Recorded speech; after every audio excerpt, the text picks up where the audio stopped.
검찰총장이 탄핵해야 된다고 하시는 분들이 계셔서 혹시 그거 관련해서 처음에는 어떤 의견이신가요? 어찌됐건 개인에 대한 부분보다는 제도 개혁 쪽으로 당청에서 논의되고 있는 것으로 알고 있습니다. 탄핵 사유는 이미 충분히 드러난 바 있고 또 지금으로서 탄핵이 꼭 불필요하다 또는 있어서는 안 될 일이다 그런 얘기는 할 수 없을 것 같습니다. 검사제도는 시민의 인권을 보호하며 수사가 법이 정한 바른 길을 벗어나지 않도록 감시하는 시민의 도구가 되어야 합니다. 행동하는 의원들 모임인 철험에는 오늘 검찰권 남용을 막고 검사 본연의 모습으로 돌아가도록 불가역적인 제도 개혁을 위해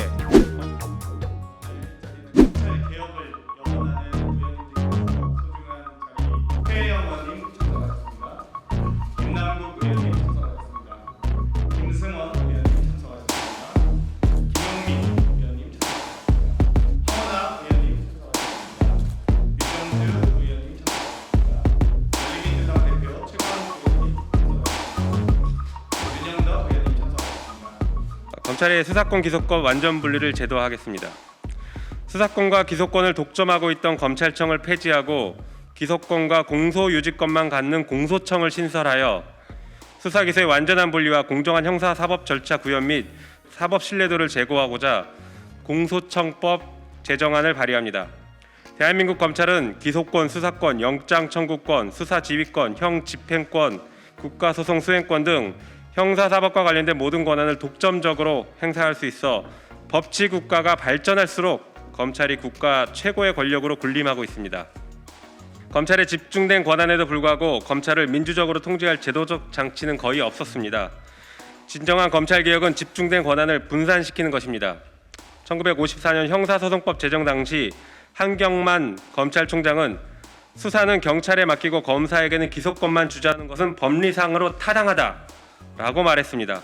그러나 일제 순사가 남아있는 경찰에 수사권까지 주는 것은 어렵다라는 시기상조론을 거론했고 실제 검찰에게 권한을 집중시켰습니다.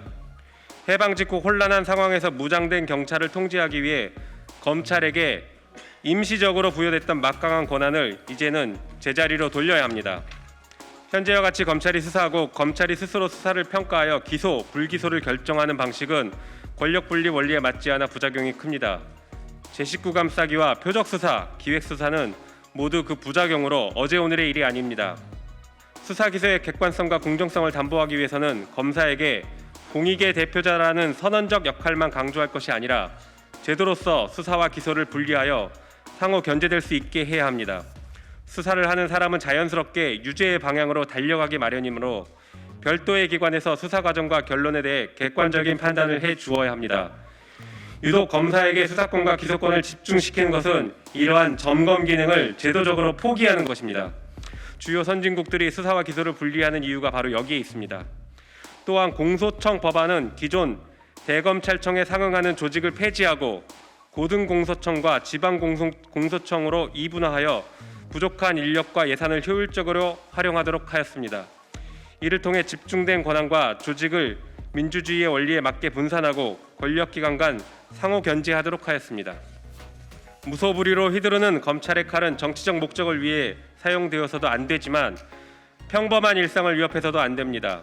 많은 이들이 마음만 먹으면 누구든 범죄자로 만들 수 있는 검찰을 억울할 때 기댈 수 있는 언덕이 아니라 언제든 베일 수 있는 위험한 칼로 여긴다는 점을 결코 간과하지 않아야 합니다.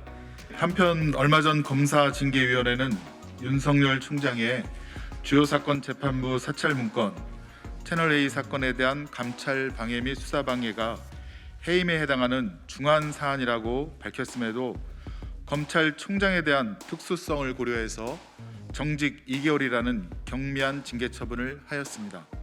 윤석열 총장이 지휘하는 원전 수사에서 산업통상자원부 공무원들이 감사원에 대한 감사 방해 혐의로 구속된 것과 비교하면 솜방망이 처벌에 가깝습니다. 하지만 이조차도 법원이 징계처분 집행정지 신청을 인용하여 정의를 훼손하였습니다. 그러나 징계와 별도로 윤석열 총장에 대한 수사와 조사는 계속되어야 합니다. 징계 문건에는 측근검사가 연루된 검언유착 사건에 대해 회피 의무를 저버리고 윤석열 총장이 나서 감찰방해, 수사방해를 시도했음을 인정하고 있습니다. 또한 주요 재판부에 대한 정치적, 이념적 성향 및 개인 정보를 수집, 배포한 점 등은 해서는 안 될 일을 했다고 분명하게 명시하고 있습니다. 이러한 행위가 직권남용죄, 개인정보보호법 위반죄 등이 성립될 수 있어 철저한 수사와 처벌이 필요합니다. 한편 지금까지 확인된 사실만으로 윤석열 총장에 대한 탄핵 사유는 갖추어져 있다고 평가할 수 있습니다.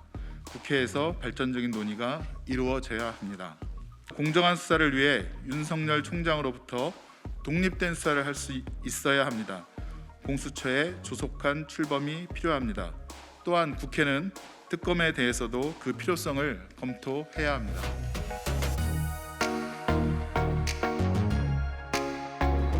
처음에는 어떤 의견이 탄핵 사유는 이미 충분히 드러난 바 있고 또 본인이 앞으로 이제 총장으로 복귀해서 또 어떤 행동을 하느냐를 많은 분들이 주목하고 있습니다. 탄핵의 시기와 또 그 절차의 문제가 있기 때문에 그 시기와 절차에 대해서는 여러 가지를 고려해야 되겠습니다만은 지금으로서 탄핵이 불필요하다 또는 있어서는 안 될 일이다 그런 얘기는 할 수 없을 것 같습니다. 일단 이 행정부와 법무부의 징계 권한이 있고 사법부가 재판의 권한이 있듯이 입법부의 이 헌법이 준 권한이긴 한데요. 어찌됐건 개인에 대한 부분보다는 제도 개혁 쪽으로 당청에서 논의되고 있는 것으로 알고 있습니다.